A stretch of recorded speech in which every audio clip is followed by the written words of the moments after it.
서로 축복하시죠. 은혜 받고 행복하세요. 부모가 아이를 낳으면 가장 먼저 하는 일이 있습니다. 뭘 할 것 같아요? 애 낳으면 이름 지어줘야지. 그죠? 틀렸어요? 그래서 이제 아이가 태어나면은 이 아이의 이름을 어떻게 지을까? 한 번은 이제 그 전도사 시절에 새 가족이 와서 명단에 딱 올라왔는데 이름이 세상에 창녀. 근데 성이 원시예요. 원창녀. 네, 지금도 잊지를 못합니다. 근데 한문으로 해석을 하면 참 좋은 뜻이거든요. 번창할 창에 계집녀. 여자로 태어났지만 더 크게 되라. 이제 그런 부모의 마음을 모아서 이름을 지어줬는데 이제 듣다가 보니까 이름이 창녀예요. 그런데 이분이 나중에 예수 믿고 은혜 받고 이름을 개명을 했습니다. 뭐라고 개명했느냐면 덕순이라고 바꿨어요. 덕이 있는 순한 하나님의 여종이 되리라. 그래서 지금 그분이 용산제일교회 권사입니다. 그러니까 아이가 처음 태어나면 그렇게 이름을 그렇게 지어주는 거예요. 어떤 사람은 애 이름을 의사라 그렇게 지어줬어요. 아들 너는 앞으로 의사가 되라. 근데 성이 장씨야. 어떤 목회자는 자기 이제 아들이 태어났는데 이름을 아예 목사라고 지었어. 근데 그 목사님 성이 부시야. 그러니까 그 목사님은 계속 부목사만 하는 거예요. 어떤 분은 이제 목사라고 이름을 지어줬는데 성이 원시예요. 그러다 보니까 이건 처음부터 원목사야. 어떤 사람이 이제 아이 이름을 이렇게 아이를 태어났는데 애 이름을 치국이라고 지었어요. 나라를 다스리는 너무 큰 인물이 되어라. 여러분 이름 속에 부모의 마음이 있잖아요. 부모의 소원이 담겨져 있고. 그래서 이제 치국이라고 지어졌는데 성이 김씨야. 그러다 보니까 다 놀리는 거예요. 너는 김치국이야 그러면서. 그러니까 애가 태어나면 가장 먼저 하는 것이 이름을 그렇게 지어주는데 이름을 지어주는 목적이 있습니다. 왜냐하면 이름값대로 살았으면 좋겠다. 거기에 부모의 마음이 담겨져 있고 부모의 꿈이 담겨져 있고 자식을 향한 부모의 소원이 그 이름 속에 담겨져 있다 그 말이에요. 저는 이제 상령이잖아요. 서로 상자에 영화로울 영자. 너 혼자만 먹고 살지 말고 같이 더불어서 먹고 살아라. 그게 이제 부모로부터 받은 이름이거든요. 우리가 예수 믿으면 하나님도 똑같습니다. 우리가 예수 믿으면 우리가 하나님의 자녀로 다시 태어나잖아요. 그래서 우리가 중생했다, born again 했다 그렇게 이야기하잖아요. 그래서 하나님의 자녀로 딱 태어나는 순간 하나님이 우리에게 이름을 주세요. 그 이름이 바로 뭐냐면 그리스도인. 이거 하나님이 주신 이름이에요. 성도 하나님이 주신 이름이에요.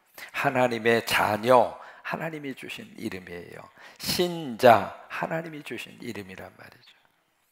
그 이름 속에 하나님의 마음이 담겨져 있어요. 예수 믿기 전에는 그리스도인으로 살지 않았지만 예수 믿은 다음에는 이제 이런 사람으로 살아라. 그래서 그 이름 속에 하나님의 심정, 하나님의 소원이 그대로 담겨져 있어요. 여러분 그 이름을 주었다는 이야기는 이 땅에서 그렇게 살라는 이야기예요? 아니면 죽은 다음에 그렇게 살라는 이야기예요? 이 땅에 있으면서. 그러니까 우리가 구원받았다. 여러분 구원에 대한 문제를 잘 좀 이해하고 해석을 하셔야 될 필요가 있습니다. 우리가 예수 믿고 구원받았다라고 하는 그 의미를 두 가지 이제 의미가 있거든요. 예수 믿고 내가 구원받았다. 어떤 사람은 주려면 10원 주지 왜 구원을 줬느냐고. 근데 여러분 이 구원 문제를 두 가지로 이제 해석을 해야 돼요. 첫째는 장소 이동적인 개념이에요. 이건 바로 뭐냐면 내가 예수 믿고 구원받았다는 이야기는 내가 이 땅에 살다가 이 다음에 하나님이 나를 부르시면 어디로 이동을 해요? 천국으로 가는 거예요. 장소 이동이라 그 말이에요. 이 나라에서 살다가 다른 나라로 우리가 장소 이동해서 살 수가 있잖아요. 그런 것처럼 내가 예수 믿고 구원받았다는 이야기는 땅의 삶에서 우리가 하늘의 삶으로, 그러니까 장소 이동이 이루어지는 거죠. 그 다음에 두 번째는 구원의 두 번째 의미 중에 하나가 뭐냐면 변화입니다. 내가 구원받았다. 그 이야기는 내가 변화받았다. 그 말이에요. 그러니까 구원받기 전에 어떤 삶의 패턴을 살던 사람이 구원받은 다음에는 완전히 그의 생활에 대한 패턴이 바꿔졌다. 그 말이에요. 그러니까 구원은, 그러니까 일반적으로 우리가 구원하면 앞에 쪽만 자꾸 강조해요. 땅에서는 힘들지만은 예수 믿고 우리 천당 간다. 틀린 말은 아닙니다. 그러나 그것이 100% 옳은 말도 아닙니다. 물론 이제 그 요소가 없지 않아 있습니다. 그러나 그것으로 구원에 대한 개념을 국한시키면은 성경에서 말씀하시는 구원의 중요한 의미를 빠뜨리는 거가 돼요. 여러분, 구원 속에 두 번째 뭐가 있냐면 변화가 있어요. 그러면 이 변화는 어디에서 이루어지는가? 지금 오늘을 살면서 이게 이루어지는 거예요. 여러분, 예수 믿고 이 두 번째 역사가 우리 삶을 통해서 잘 이루어지기를 바랍니다. 새벽기도 하더니 그냥 가정의 삶 속에서 변화가 일어나고, 기도 열심으로 하더니 그의 일반적인 삶 가운데서 변화가 일어나고, 그게 구원이 가지고 있는 중요한 두 번째 요소 가운데 하나예요. 그리스도에게 하나님이 우리에게 이름을 딱 주셨어요. 그리스도인이라. 그러면 예수 믿는 사람으로서 어떻게 우리가 이 땅에서 구원받은 자의 변화된 삶을 살까? 그 답이 데살로니가전서 5장 16절로 18절이에요. 우리 기억하시잖아요. 항상. 근데 그 앞에 항상을 길게 빼야 돼요. 항상 기뻐하라. 그 다음에 쉬지 말고 기도하라. 범사에 감사하라. 이는 그리스도 예수 안에서. 그거 뭐예요? 이름이잖아요. 이름. 그리스도 예수 안에서. 그 말은 우리 이름이 바뀌어졌다 그 말이에요. 그리스도인이다 그 말이거든요. 그리스도인인 너희를 향한 하나님의 뭐예요? 뜻이다. 그 뜻이라고 하는 게 하나님의 목적이라 그 말이에요. 그러니까 우리에게 새로운 이름을 주시고 그리스도인이라고 하는 새로운 이름을 하나님이 딱 붙여주시면서 너 이름대로 꼭 살아. 그 이름 꼭 기억하고 그 이름에 담긴 내 생각과 하나님의 그 마음, 그걸 꼭 기억하고 이름대로 이 세상에서 살아. 그러면서 하나님이 우리에게 세 가지 삶의 가장 중요한 모습을 보여주시는 것이, 첫째가 기쁨이고, 두 번째가 기도이고, 세 번째가 뭐예요? 감사라 그 말이에요. 여러분, 그 부분은 암송할 문제가 아닙니다. 암송하고 끝날 수 있는 구절이 아니라 적용해야 돼요. 근데 이 적용하고 산다고 하는 것이 만만치는 않습니다. 여러분, 기뻐하라. 기뻐할 수 있죠. 근데 그 앞에 붙어 있는 부사가 상당히 부담스러워요. 기뻐하는데 어떻게 기뻐해요? 크게 어떻게 기뻐해요? 다시 한번 크게 어떻게 기뻐해? 이것이 문제라 그 말이에요. 좋은 일이 있을 때는 기뻐할 수 있는데 갑자기 병 걸렸어. 교회가 막 부흥이 될 때는 할렐루야 춤을 추고 기뻐할 수 있는데, 교회가 자꾸 이렇게 한 사람 두 사람 그냥 떠나가고 이사하고 없어지고 그래. 그런데 그 속에서 목사가 기뻐할 수 있겠느냐고요. 지금 경제적으로 너무 힘들어요. 그 앞에 항상 이게 가능하겠느냐 말이에요. 그래서 그것을 거꾸로 항상 인상 써라. 그것은 아멘 할 수 있겠는데, 인상 쓸 일은 항상 생기니까 항상 그렇게 그것은 참 적용하고 살아갈 수가 있을 것 같은데, 항상 어떻게 하라고? 이게요, 아멘하고 적용하고 산다고 하는 것이 그렇게 만만치가 않아요. 그런데 하나님의 말씀은 억지로라도 적용하고 억지로라도 순종하면 순종하는 게 주시는 하나님의 축복이 있어요. 그러니까 웃을 일이 있어서 우리가 웃는 일을 찾을 수 있다면 웃을 일 없어요. 믿음 안에서 웃다가 보면, 그 말씀대로 순종하다가 보면 하나님께서 웃을 일도 허락을 해주시고, 기쁜 일도 하나님이 부어주시고, 막혔던 곳도 하나님이 풀어주시고, 그런 역사가 일어나게 될 줄로 믿습니다. 그래요, 예수 믿고 구원받고 우리가 변화된 삶을 사는 가장 중요한 척도 중에 하나가 인생을 그렇게 살라 그 말이에요. 기쁘게 살고 즐겁게 살고 하나님 안에서 더 가능성을 붙들고 살고 하나님 안에서 잘 될 것을 바라보고 살고 기대하고 살고, 여러분 그렇게 되시기를 주의 이름으로 축원합니다. 어제부터 우리가 인생을 어떻게 하면 즐겁게 살 수 있을까? 어제 두 가지 말씀을 드렸죠. 첫째, 마음을 곱게 살아. 두 번째, 하나님의 말씀인 교훈을 꼭 붙들어라. 그러면 인생을 즐겁게 산다. 오늘은 세 번째 말씀을 13절에서 주시고 있습니다. 13절을 보시면 귀를 막고 가난한 자가 부르짖는 소리를 듣지 아니하면 자기가 부르짖을 때에도 들을 자가 없으리라. 이게 세 번째입니다. 여기 이제 가난한 자라고 하는 것은 처음부터 경제적으로 그런 가난, 그것을 말하는 것이 아니라 갑자기 재난을 당했어요. 예기치 않는 일을 딱 만나서 그 상황 자체가 갑작스러운 어려운 환경으로 딱 전락이 된 거예요. 그런 경우를 여기 가난이다라고 하는 단어를 쓴 거예요. 그래서 갑자기 재난을 당해서 어떤 불행한 그런 환경과 여건에 빠진 사람이 어떤 도움을 요청한단 말이죠. 어떤 부르짖는 소리가 들렸을 때 그것을 듣고 반응하는 사람이 인생을 즐겁게 사는 사람이라고 말이에요. 근데 만약에 여기 13절 말씀에 그 소리를 내가 듣지 아니하고 반응을 보이지 않으면 내가 부르짖을 때에도, 사람이 말이죠, 내일 일 모르고 살잖아요. 나도 그 불행 얼마든지 당할 수 있어요. 저 사람이 억울한 일 당하고, 저 사람이 고통스러운 일 당하고, 저 사람이 뭔가 일이 막 그렇게 안 돼서 어떤 삶의 밑바닥에 떨어지는 모습을 보면서 나도 그럴 수 있는 가능성 항상 있는 거예요. 그러니까 내가 그런 경우에 있을 때, 내가 부르짖을 때 다른 사람도 내 부르짖는 소리에 반응을 보이지 않더라고 말이에요.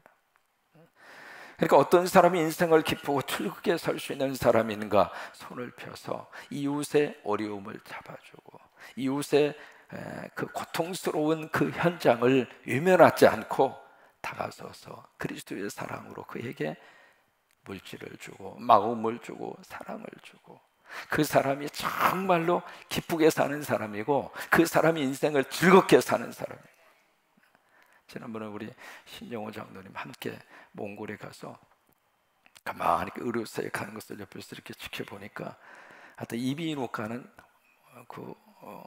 쉴 틈이 없더라고요. 그냥 환자들에게 장로님 진료하는 그 모습이 얼마나 진지한지. 다른 과들은 그냥 웃기도 하고 대화도 막 적으면서 여유도 좀 있는 것 같은데, 장로님의 이비인후과는 그냥 신경을 쓰면서 그랬어요. 장로님 이렇게 집중을 하세요 그랬더니, 하도 구멍이 작으니까 그 작은 구멍을 잘못 건들면 그 문제가 생기지 않느냐고. 그래서 끝날 때까지, 그래서 나중에 그 이야기해요. 내가 이것을 돈 받고 할 때하고 내가 돈을 안 받고 진료할 때고 이렇게 마음이 다르다고. 돈을 안 받고 진료할 때 우리 더 정성도 들어갈 뿐만이 아니라 또 하나, 끝난 다음에 그렇게 행복한 거예요. 이게요, 손을 꽉 쥐고 있을 때보다도 손을 펼 때가 훨씬 더 인생이 즐겁고 행복해요. 그런 것처럼 이 이웃의 어려운 문제를 내가 기억을 하고 그가 갑자기 불행을 당했을 때 그를 위하여 주머니를 열고, 그를 위하여 가슴을 열고, 그를 위하여 손을 펴고 그를 잡아주고 그에게 반응을 보여주면, 내가 그런 상황에 딱 떨어졌을 때 하나님이 누군가를 보내셔서 나를 이렇게 세워주고 나에게 도움이 되고, 그리고 나를 이렇게 세워주시고, 영적인 법칙은 돌고 돌게 되어 있어요. 뿌리면 거두게 되어져 있어요. 우리 성광교회가 선교사님 오셨습니다만 세계 각곳에 십자가를 많이 세우면 하나님이 우리 교회를 세워주세요. 여기저기에 많은 생명을 그리스도의 이름으로 살려놓으면 하나님이 우리 자녀들 살려주세요. 이번에도 우리 몽골에 있는 친구들, 우리 귀한 그 친구들을 우리가 품고 그 친구들을 이렇게 살려서 하나님의 사람으로 만들고 일꾼으로 키워놓으면 그 하나님이 우리 자녀들 키워주시는 거예요. 그게 하나님의 거룩한 역사예요. 그러니까 13절 말씀 다시 한번 읽습니다. 귀를 막고 가난한 자가 부르짖는 소리를 듣지 아니하면, 그걸 거꾸로 한번 읽어보세요. 귀를 열고 가난한 자가 부르짖는 소리에 우리가 듣고서 그에게 반응하면 내가 부르짖을 때에도 그 누군가가 들을 것이다. 그게 하나님의 놀라운 영의 법칙이에요. 그것이 이 땅에서 항상 기쁘게 살 수 있는 방법 가운데 하나라고 하는 거예요. 여러분, 그런 역사가 우리 가운데 풍족하게 이루어지기를 주의 이름으로 축원합니다. 제가 이제 한 달에 한 번 어린이집에 가서 예배하고 안수하잖아요. 그 예배 시간에 꼭 있는 순서 하나가 있어요. 뭐냐면 쯔다카 헌금이라고 그래서 구제 헌금을 바칩니다.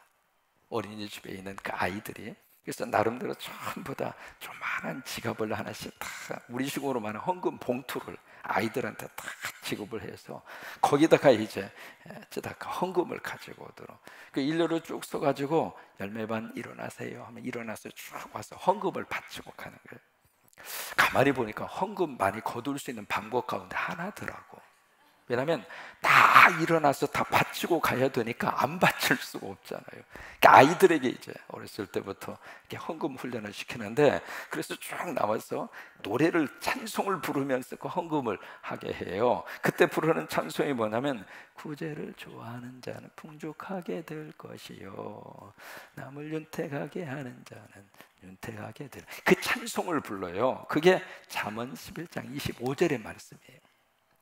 그 찬송을 부르면서 쯔다카 헌금을 바치고 그렇게 가도록.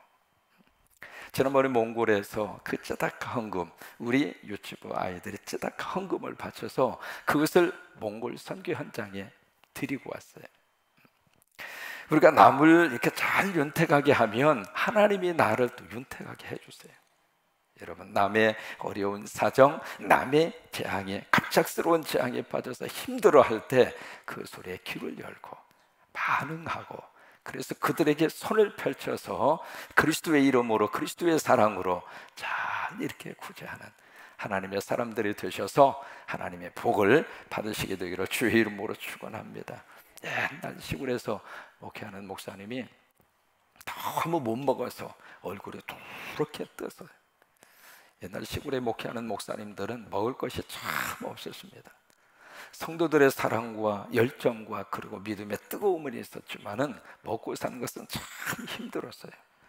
그래서 목회자 자녀들이 목회자 안 되려고 하는 이유 중에 하나가 가난이 싫어서, 그래서 목사 안 되려고 하는 목사 자녀들이 그렇게 많았어요. 그래서 얼굴이 두렇게 떠서 그 모습을 본 어느 성도님이 어떻게 해서 닭을 한 마리 구해서, 목사님 이거 잡수고 힘내시라고 해서 닭을 한 마리 갖다가 드린 거예요. 그렇다고 오늘 닭 가지고 오라 그 말 아닙니다. 전 얼굴이 누렇게 안 떴으니까 가지고 오라 그 말이 아니에요. 그래서 이제 닭을 한 마리에서 이제 갖다가 사모님 보고 푹 와서 목사님 뭐 잡수시라고, 그래서 이제 닭을 주셔서 그 닭을 푹 와서 세상에 1년에 한 번 먹을까 말까 한 그 이제 닭을 다 김이 모락모락 나면서 그냥 침이 꼴깍꼴깍 그 상황이에요. 그래서 막 다리를 뜯어서 먹으려고 하는데 갑자기 누구 계세요? 하는 소리가 들리는 거예요. 그래서 이게 웬일인가 싶어서 누군가 싶어서 이렇게 문을 열어보니까 아주 거린 험상궂게서 이게 거지가 마침 그 시간에 문 앞에 서서 누구 계세요? 하는 거예요. 아휴, 세상에 해필이면 이 시간에 당신이 오느냐고 겨우 이 닭다리 뜯어서 막 먹으려고 하는 순간인데, 하나님 해도 너무합니다. 이거 좀 먹으려고 그러는데 이 시간에 왜 거지가, 그래도 이제 누구시라고. 그래서 마침 우리 닭을 먹으려고 그러는데 같이 이렇게 먹었으면 좋겠다. 닭다리 하나 뜯어서 주는데 이 사람이 얼마나 빨리 먹는지, 그냥 그 닭다리를 순간적으로 개는 감추듯이 다 먹어버리고 그냥 남아있는 것도, 세상에 목사님 두어 점 먹는 순간에 이분이 다 먹어버린 거예요. 그냥 국물까지 다 마셔버린 거예요. 얼마나 마음속에 짠한지. 그래도 어떻게 다 먹어버렸는데, 그러고 나서 이분이 문 밖으로 딱 나갔어요. 나가서 배웅하기 위해서 딱 가서 안녕히 가세요. 눈을 뜨고 딱 보는 순간에 순식간에 이분이 사라진 거예요. 거지가 뭐가 느낌이 이상한 거예요. 이상하다 싶어서 팍, 이분이 어디 갔나, 혹시 집안에 들어가서 화장실을 갔나, 거기 가도 없고 아무리 뛰어가서 봐도 없는 거예요. 근데 그 일이 있고 나서부터 참 묘하게도 그 목사님의 마음속에 너무 기쁨이 막 솟아나는 거예요.